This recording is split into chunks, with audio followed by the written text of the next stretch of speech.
camarade Khalid de l'université de Boumerdes. Il s'est déplacé en plein mois de carême. On le remercie pour ça. Ikhlef, tu as environ 30 minutes pour nous présenter ton travail de doctorat LMD sur les performances et la stabilité des réseaux de fil d'attente par les réseaux de Petri. Donc, tu peux commencer. Monsieur le Président, Mesdames et Messieurs les membres du jury, honorable assistance, bonjour. En vue de l'obtention de diplôme de doctorat LMD, permettez-moi de vous présenter l'essentiel de notre travail portant sur la modélisation, analyse de performance et stabilité forte des systèmes d'attente via les réseaux de Petri stochastiques. Pour ce faire, on suivra le plan suivant. L'évolution technologique de ces dernières années a induit de nouvelles classes de systèmes très sophistiqués et doués de compétences multiples, comme les systèmes de production, les systèmes de transport, les systèmes informatiques. Ces systèmes ont une dynamique régie par différents phénomènes tels que la synchronisation, le parallélisme, la concurrence, le partage de ressources. En effet, la modélisation et l'évaluation de performance de ces systèmes restent une préoccupation principale des différentes communautés scientifiques. Plusieurs modèles sont développés pour l'analyse de ces systèmes. Les modèles formels de bas niveau tels que les processus stochastiques et plus particulièrement les chaînes de Markov. Les modèles formels de haut niveau comme les systèmes d'attente, fils d'attente et réseaux de fils d'attente et les algèbres de processus stochastiques et les réseaux de Petri stochastiques. Donc, nous, on s'intéresse au système d'attente et réseau de Petri stochastiques. La théorie des fils d'attente née en 1909 des travaux de l'ingénieur électricien danois Erlang pour modéliser le central téléphonique de Copenhague. Donc, commençons par les systèmes qu'on a fait appel dans notre travail. Le système MMA, donc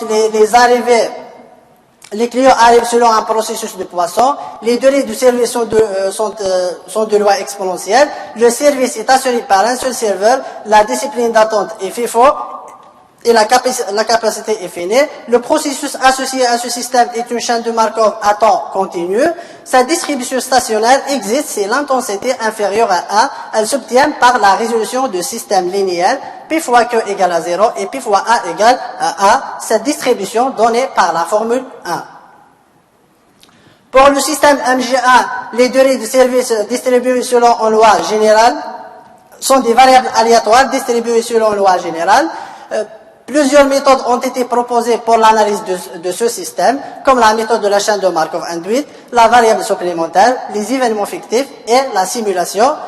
En utilisant la chaîne de Markov induite, on obtient la fonction génératrice de la distribution stationnaire de ce système donnée par la formule 2, qui est la formule de Polazik-Khenchin. Donc, le chercheur Cohen, pour expliquer le comportement stochastique des systèmes téléphoniques dans lesquels les abonnés répètent leur signal dès la réception du signal, répètent leurs appels dès la réception du signal occupé, il a introduit les systèmes de fil d'attente avec rappel. Donc, la figure suivante montre un schéma général des systèmes de fil d'attente avec rappel. Les clients arrivent de l'extérieur. Si le serveur est libre, le client qui arrive se dirige immédiatement vers le service. Dans le cas contraire, le client quitte le système et rappelle dans des instants aléatoires. Le client qui attend pour appeler D en orbite et devient une source d'appel secondaire. Parmi les premières contributions sur les modèles d'attente avec rappel, on trouve celle de Costan, Wilkinson. Les progrès récents sont résumés dans les articles de synthèse de Kulkarni et Templeton, dans les monographies de Fana et dans les travaux bibliographiques d'Artalejo. Dans des situations pratiques, il est important de prendre en considération le fait que le temps de génération des appels primaires décroît que le nombre de clients dans le système décroît. Ceci peut se faire en utilisant les modèles à source finie. Les systèmes classiques à source finie ont été étudiés par Takage. Pour la première fois, le système d'attente à source finie markovien multiserveur avec rappel a été traité par Kornichev. Ces modèles ont été déjà utilisés pour l'analyse la modélisation et l'analyse des performances des systèmes à disque mémoire magnétique, des réseaux mobiles cellulaires et des réseaux LAN. Donc, concernant le système MGA à source finie avec rappel, ce système a été étudié par plusieurs auteurs. Descoq a utilisé les processus de Markov, processus régénératif. Omura et Takahashi, ils ont utilisé la méthode de la variable supplémentaire et la transformation discrète. Darajivia a donné un théorème qui permet de calculer les distributions stationnaires de ce système. Altalejo et Gomez, ils ont utilisé une méthode d'approximation qui est la méthode d'entropie. D'autres variantes de ce système ont été traitées. Lee et Young, ils ont introduit les vacances. Washner a introduit le phénomène de recherche orbitale et Gentry a introduit les pannes et les réparations. Donc, un système d'attente n'offre qu'un champ d'application. Bien souvent, un client a besoin de recevoir des traitements consécutifs et de différentes natures. Pour cette raison, il faut relier plusieurs fils d'attente entre eux, de la notion des réseaux de fils d'attente. Un réseau de fils d'attente est un ensemble de fils d'attente interconnectés. Le séjour d'un client dans un QN dans un réseau de fils d'attente consiste à parcourir en partie l'ensemble de tous ces fils. La détermination des distributions stationnaires dans les réseaux de fils d'attente constitue un problème central. Toutefois, il existe des classes spécifiques ayant une structure spéciale permettant l'obtention l'obtention des distributions stationnaires sans générer l'espace d'état sous-jacent. Cette classe connue sur les réseaux de fils d'attente à forme produite, comme les réseaux de fils d'attente de Jackson, les réseaux de fils d'attente de Gordon-Newell et les réseaux BCMP. Donc, les réseaux de fils d'attente peuvent avoir des capacités limitées.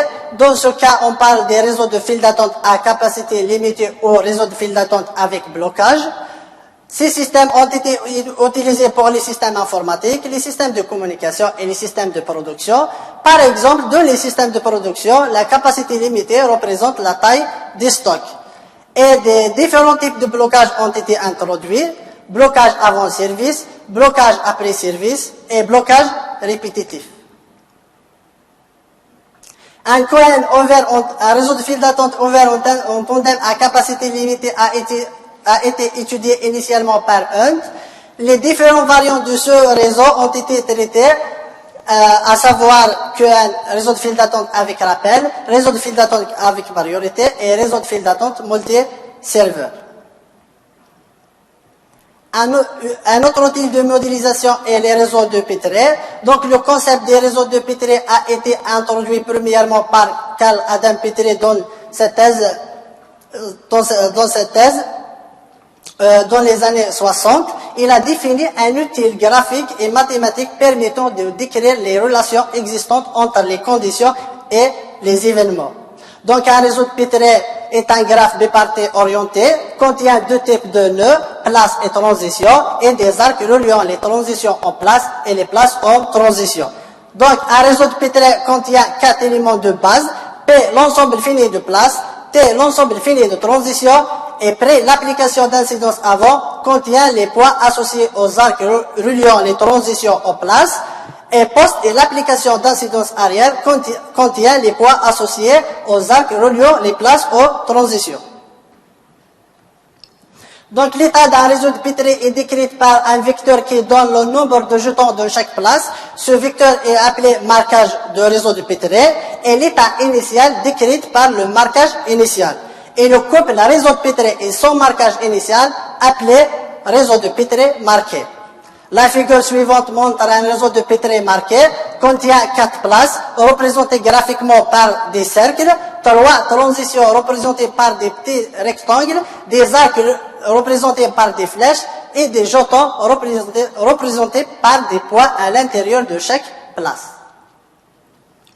Donc, la dynamique des réseaux de Petri est animée par la sensibilisation ou le franchissement des transitions. En transition T est dite sensibilisée pour un marquage ML si elle vérifie la condition 3.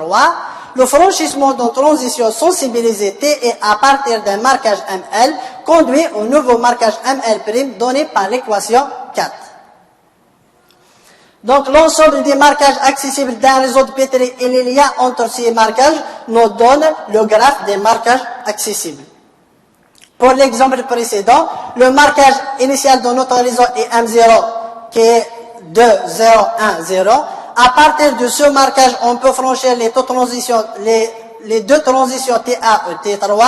Le franchissement de T1 nous donne le marquage M2. À partir de M0 aussi, on peut franchir la transition T3 et le franchissement de T3 nous donne le marquage M1. À partir de nouveau marquage M1, on peut franchir la transition T1. Le franchissement de T1 nous donne le marquage M3. Et à partir du marquage M2, on peut franchir la transition T3, nous donne le marquage M3. On remarque que dans ce graphe, on a le même marquage dans les deux branches. Donc, on coupe de l'une des branches. Et on continue avec la même manière, on aura ce qu'on appelle l'arbre des marquages accessibles. Après, quand on relie les marquages entre eux, on aura le graphe des marquages accessibles de réseau de Petri. Donc, l'analyse qualitative d'un réseau de Petri passe par l'étude de certaines propriétés. Ces propriétés peuvent être classées en deux catégories. Propriétés dynamiques dépendent du marquage initial et l'évolution du réseau de Petri, comme la bornitude, la vivacité et l'état d'accueil. Les propriétés structurelles sont indépendantes du marquage initial. Elles sont liées à la structure du réseau de Petri, comme les invariants de place et les invariants de transition.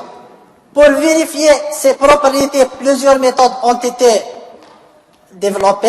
L'énumération de tous les marquages accessibles qui est basée sur le graphe des marquages accessibles, l'algèbre linéaire basée sur l'équation fondamentale, la méthode de réduction basée sur des règles de réduction appliquées aux places et aux transitions. Les réseaux de Petri ont connu de nombreuses applications dans des domaines très variés tels que les systèmes de production, les chaînes logistiques, les systèmes de gestion des stocks et les systèmes de transport. Le champ des applications ne se limite pas uniquement à la modélisation en vue de l'évaluation des performances, mais également pour traiter des problématiques plus spécifiques comme l'optimisation des ressources, la sûreté de fonctionnement et la maintenance. Donc, l'intérêt scientifique et pratique des réseaux de Petri a conduit au développement de plusieurs extensions, réseaux de Petri colorés, réseaux de Petri temporisés et temporels et réseaux de Petri stochastiques. Nous, dans notre travail, on s'est intéressé au réseau de Petri stochastique. Les réseaux de Petri stochastiques sont des réseaux de Petri dans lesquels une variable aléatoire est associée à chaque transition. Cette variable spécifie la durée qui sépare l'instant de sensibilisation de la transition et l'instant de tir de cette transition. Et l'ajout de la notion de temps dans les réseaux de Petri nous permet d'effectuer des analyses quantitatives complément de l'analyse qualitative. Plusieurs classes ont été développées dans les réseaux de Petri stochastiques, XSPN, GSPN, ESPN, DSPN, MRSPN et CGPN. Nous, on s'intéresse aux GSPN et MRSPN. Les GSPN, les réseaux de Petri stochastiques généralisés, contiennent deux types de transitions, des transitions exponentielles et des transitions immédiates. Les transitions immédiates modélisent les activités urgentes qui s'exécutent dès leur occurrence. Merson et Hall, ils ont démontré que la chaîne de Markov, le processus associé à un GSPN est une chaîne de Markov à temps continu. Pour les MRSPN, réseaux de Petri stochastiques markoviens régénératifs contiennent trois types de transitions, des transitions exponentielles, des transitions immédiates et des transitions générales. Avec la restriction d'un Z marquage au plus une transition générale est sensibilisée, choix à montrer que le processus associé à cette classe est un processus de Markov régénératif. Donc, l'analyse d'un réseau de Petri stochastique généralisé passe par l'étude du graphe de marquage. Le graphe de marquage contient deux types de marquage. Marquage évanescent généré suite au franchissement des transitions immédiates. Marquage tangible généré suite au franchissement des transitions exponentielles. dans le réseau de Petri stochastique généralisé après la suppression des marquages évanescents, le graphe des marquages, on obtient le graphe des marquages réduits. Ce graphe de marquage réduit est isomorphe à une chaîne de Markov à temps continu. Son générateur infinitésimal est donné par 5 et un réseau de Petri stochastique généralisé borné est ergodique s'il admet le marquage initial comme état d'accueil. Dans ce cas, sa distribution stationnaire est donnée par la résolution du système d'équation linéaire 6. Les étapes à suivre pour l'analyse d'un réseau de Petri stochastique généralisé sont résumées dans la figure suivante. Pour l'analyse des réseaux de Petri markoviens régénératifs, choix à introduire une méthode. Cette méthode, basée sur l'observation de processus stochastiques sous-jacents dans des instants particuliers, ces instants sont désignés comme points d'origénération. Une chaîne de Markov incluse peut être définie en ces points de régénération et le processus de marquage d'un réseau de Petri stochastique markovien régénératif pendant en période de régénération est une CTMC appelée CTMC subordonnée. Les quantités nécessaires pour l'analyse d'un réseau de Petri stochastique markovien régénératif sont le noyau global donné par 7, la formule 7, le noyau local donné par la formule 8, la matrice des probabilités de transition de la chaîne de Markov induite donnée par la formule 9. Les distributions stationnaires de la chaîne de Markov induite sont obtenues par la résolution du système donné par 10. Et la distribution stationnaire de MLSPN donnée par la formule 11 qui est donnée dans le théorème de choix. Les étapes nécessaires à suivre pour l'analyse d'un réseau de Petri stochastique markovien régénératif sont résumées dans la figure suivante. À partir des distributions stationnaires, on peut calculer plusieurs indices de performance, le nombre moyen de marques dans une place donné par la formule 12, la fréquence moyenne de franchissement dans transition donnée par la formule 13, et le temps moyen de séjour d'une marque dans une place donné par 14, et la probabilité d'un événement donné par 15. Donc, l'utilisation des réseaux de Petri stochastiques généralisés pour l'analyse des systèmes d'attente était étudiée premièrement par Oliver et Trivedi pour l'analyse d'un système d'attente avec vacances.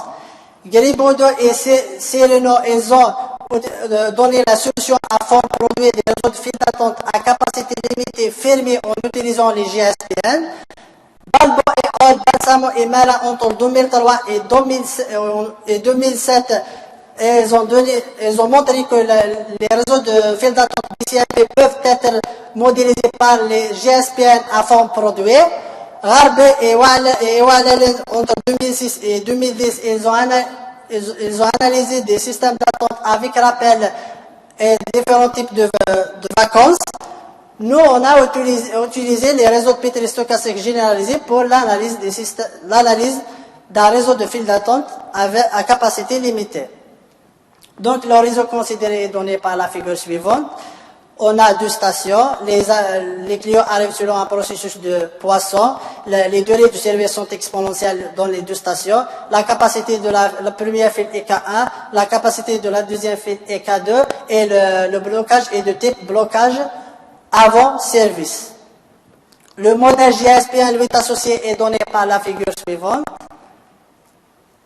Pour K1 égale à 1 et K2 égale à 1, on a obtenu l'arbre des marquages accessibles. Après la suppression des marquages évanescents, on a obtenu la chaîne de Markov à taux continu associée à ce GSPN et son générateur infinitésimal donné par la matrice suivante. D'une manière récursive, on a obtenu la chaîne de Markov à temps continu pour toutes K1 et K2 et son générateur donné par la formule 16.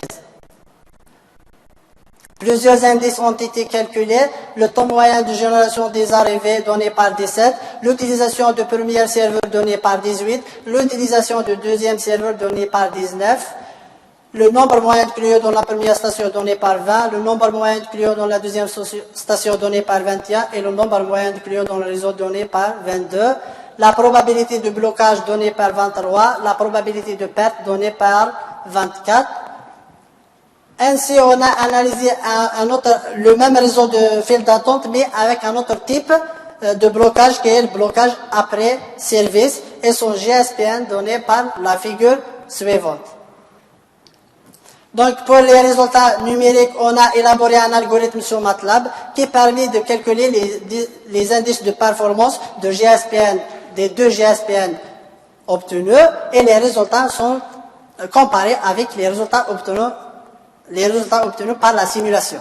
Donc, on a comparé premièrement les distributions stationnaires, puis les différents indices de performance.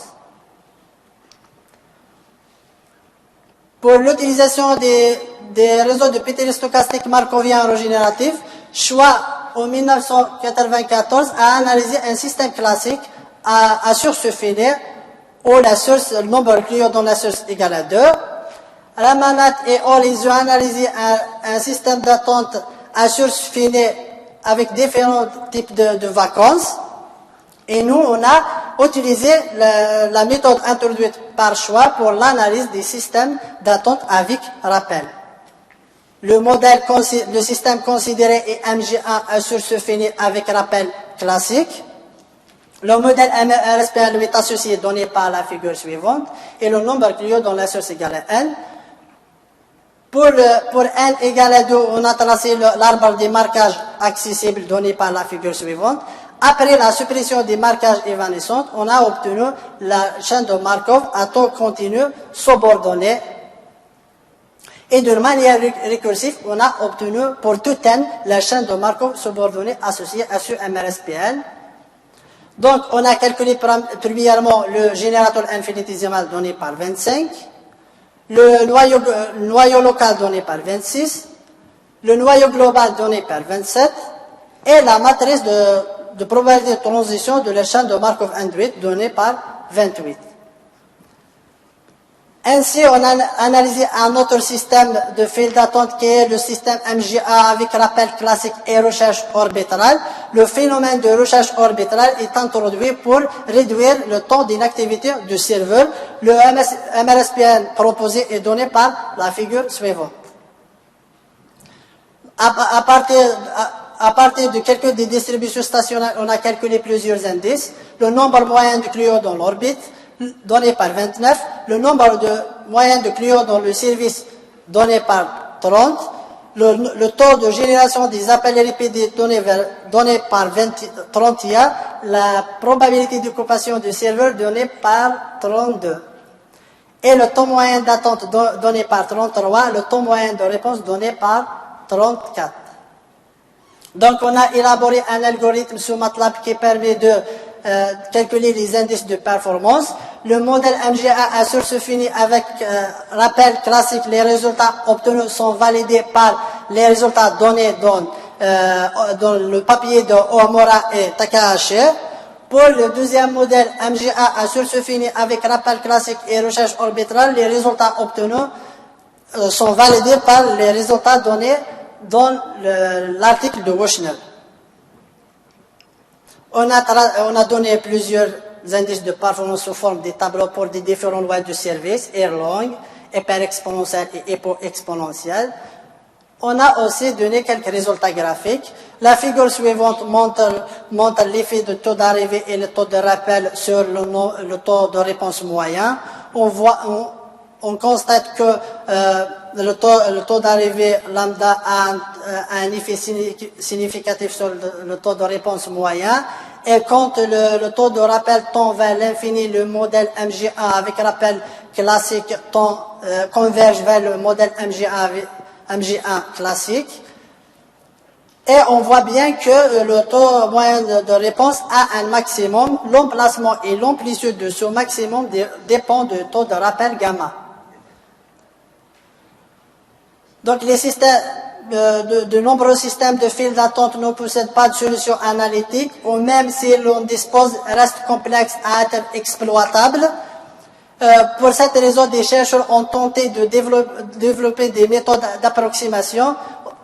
Au centre de ces méthodes, on trouve la méthode de stabilité forte, établie dans les années 1980 par Kartachov et Hassani. Elle suppose que la perturbation de noyaux de transition de processus aléatoires décrivant le système étudié est petite par rapport à une certaine norme. Cette méthode s'applique pour tous les modèles stochastiques de la recherche opérationnelle pouvant être régis par une chaîne de Markov homogène et elle nous offre des analyses qualitatives et quantitatives de certains systèmes. Donc cette méthode a été appliquée au sein de l'unité de recherche LAMOS sur plusieurs modèles stochastiques, sur les chaînes de Markov, sur les files d'attente classiques, sur les systèmes de files d'attente complexes, sur les réseaux de files d'attente, sur le modèle de gestion des stocks et sur le modèle de risque. Nous, on a appliqué cette méthode pour étudier la stabilité forte étudier la stabilité des réseaux de Petri stochastiques. Comme première tentative, on a considéré le MRSPN associé au système MG1. On a approximé les caractéristiques de MRSPN associé au système MG1 par les caractéristiques de GSPN associé au système MMA après la perturbation de taux de franchissement de la transition générale qui modélise le service. Donc, le MRSPN associé au système MG1 donné par la première figure et sa CTMC subordonnée donnée par la deuxième figure. On a obtenu le générateur infinitésimal donné par 35, le noyau local donné par 36, le noyau global donné par 37 et la matrice de transition de la chaîne de Markov induite donnée par 38. Et le modèle associé, le GSPN associé au système MMA est donné par la première figure et sa CTMC donnée par la deuxième figure. Bien sûr, on a calculé les mêmes quantités aux mêmes instants de régénération. Donc, on a obtenu le noyau local donné par 39, le noyau global donné par 40 et la matrice de probabilité de transition donnée par 41. Donc, pour prouver la V-stabilité forte, on a étudié les critères de la stabilité forte donnés dans le théorème de Kartachov et Haissane.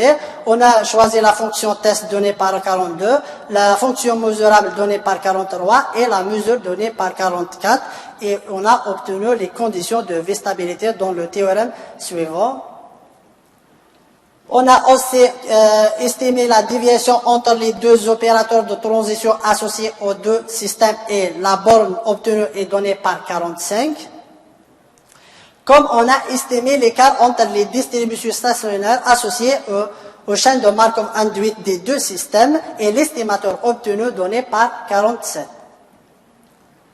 Donc, pour mesurer la performance de la méthode de stabilité forte, on a élaboré un algorithme sur MATLAB. Cette figure montre l'évolution de l'erreur obtenue en fonction de paramètres bêta. On constate bien que cette figure a un minimum. Les résultats obtenus sont comparés par les résultats obtenus par la simulation et on voit bien que l'erreur obtenue par la simulation est petite par rapport à l'erreur algorithmique. Donc, au long de ce travail, on a modélisé et analysé les performances d'un réseau de files d'attente à l'aide des réseaux de Petri stochastiques généralisés. On a modélisé et analysé les performances des systèmes d'attente semi-markoviens avec rappel et source finie à l'aide des processus, à l'aide des réseaux de Petri stochastiques de markoviens régénératifs, comme on a approximé les caractéristiques du modèle EMRSPN MGA par celle du modèle EGSPN MMA par la méthode de stabilité forte. Et comme perspective, on peut étendre l'utilisation des MRSPN à l'analyse des réseaux de files d'attente non markoviens à capacité limitée, l'étude stationnaire et transitoire et la sensitivité des MRSPN associés au système d'attente, appliquer l'approche basée sur les MRSPN pour l'analyse des systèmes de gestion de stock avec rappel, établir la stabilité forte des MRSPN associés au système d'attente complexe, comparer l'outil réseau de Petri stochastique avec d'autres outils de modélisation et d'évaluation de performance comme les algèbres processus stochastiques. De plus, nous visons à réaliser des applications à des systèmes réels. Et merci pour votre attention et je rends la parole à Monsieur le Président.